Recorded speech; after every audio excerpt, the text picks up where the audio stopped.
étrangères, l'ambassade avait bien été avertie de la plainte.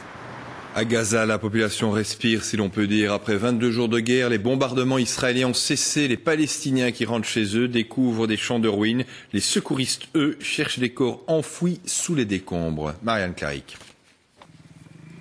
Enfin, ils peuvent rentrer chez eux. Dans le camp de Jabalia, dans le nord, les bombardements ont été très violents, les combats aussi. Ces deux fillettes retrouvent la maison familiale en ruine. Il n'y a plus grand-chose à récupérer. Ils ont tout détruit dans la maison. Il ne reste plus rien. Nous ne pouvons plus rester ici. Même cauchemar au sud pour les habitants de Rafah.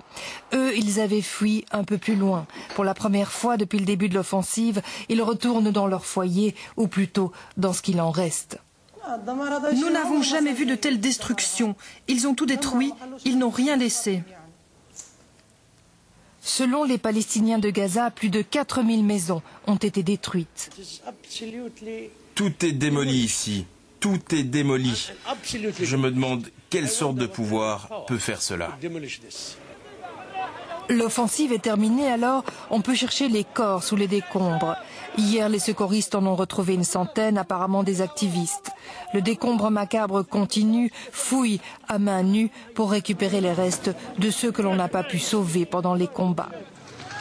À la frontière avec l'Égypte, là où se trouvent les tunnels de contrebande, l'aviation israélienne a tout détruit. C'est par ici que passaient les armes et les biens de première nécessité. Les activistes préparent la reconstruction des souterrains. Ils peuvent détruire les tunnels, ils ne détruiront pas la résistance.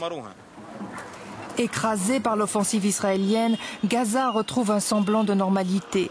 Mais timidement, les Gazaouis osent critiquer le Hamas qui, par ses erreurs, a conduit au désastre. Et le secrétaire général de l'ONU, Ban Ki-moon, devrait se rendre demain à Gaza pour vérifier les dégâts occasionnés lors de l'offensive israélienne. Aujourd'hui, les deux parties belligérantes revendiquent toutes deux la victoire. Pascal Bustamante. Les soldats israéliens ne cachent pas leur joie lors de leur retrait de la bande de Gaza. Leur gouvernement a décrété un cessez-le-feu sans que ce dernier ne soit le fruit de négociations avec le Hamas. Un signe qui, à leurs yeux, leur octroie la victoire, à défaut d'avoir éradiqué le mouvement islamiste. Pendant l'opération, nous avons frappé des centaines de terroristes. Nous avons détruit des centaines de tunnels utilisés pour la contrebande d'armes, de roquettes, d'explosifs et d'autres choses.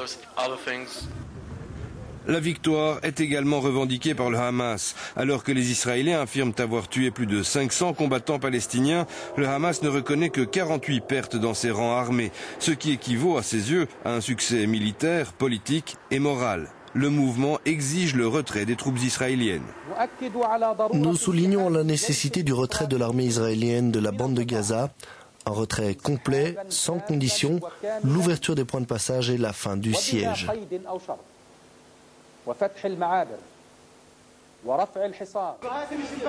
Le Hamas a d'ores et déjà annoncé qu'il se réarmerait malgré les efforts de la communauté internationale, Europe en tête, pour empêcher le trafic d'armes vers l'enclave assiégée.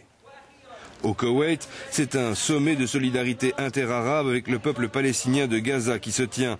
L'aide à la reconstruction de la bande de Gaza s'organise. 1 milliard de dollars sera versé par l'Arabie saoudite. Les pays membres ont par ailleurs lancé un appel à la réconciliation interpalestinienne. Il pourrait déboucher, selon un proche de Mahmoud Abbas, sur un gouvernement palestinien d'union nationale.